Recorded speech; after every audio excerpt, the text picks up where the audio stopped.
नमस्कार साथियों। हमारे एक साथी ने पूछा है कि C118 जो है वो स्टार्टिंग फेस देता है या C118 क्लोज होकर R118 के द्वारा स्टार्टिंग फेस दिया जाता है, क्योंकि उन्होंने सर्किट में देखा C118 के सीरीज में ही R118 रेजिस्टेंस लगा हुआ है। इसलिए वो बोल रहे हैं कि मैं थोड़ा कंफ्यूज हो गया हूँ, तो थोड़ा क्लियर कर दीजिए। तो देखो भाई, आर्नो को स्टार्टिंग फेज C118 को क्लोज करते हैं, तो जो एक्स्ट्रा वाइंडिंग से सप्लाई लिया हमने, उस वाइंडिंग से सप्लाई C118 को क्लोज करके ली जाती है। दो फेज तो आपने देखा दोनों लगे हुए हैं, लेकिन तीसरा फेज उसी वाइंडिंग में से एक लेके C118 को क्लोज करके स्टार्टिंग फेज दिया जाता है।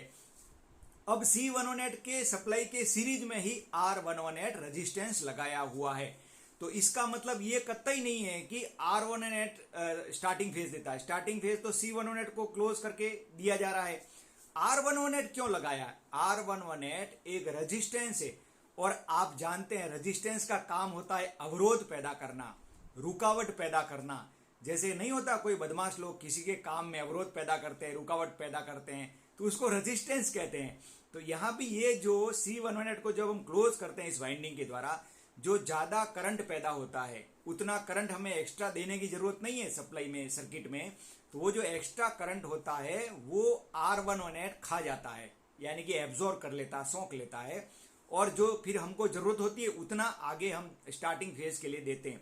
ये पूरा RDOC के द्वारा टेस्टिंग वगैरह करके वो निश्चित किया जाता है कि कितने ओम का रेजिस्टेंस लगाना, क्या लगाना, वो सब वहां से डिसाइड होता है। लेकिन यहाँ पे हम सिर्फ काम समझ रहे हैं।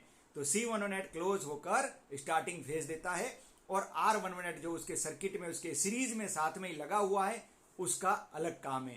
तो मुझे आशा है अब आपको समझ में आ गया होगा कि स्टार्टिंग फेज C118 ही देता है। धन्यवाद।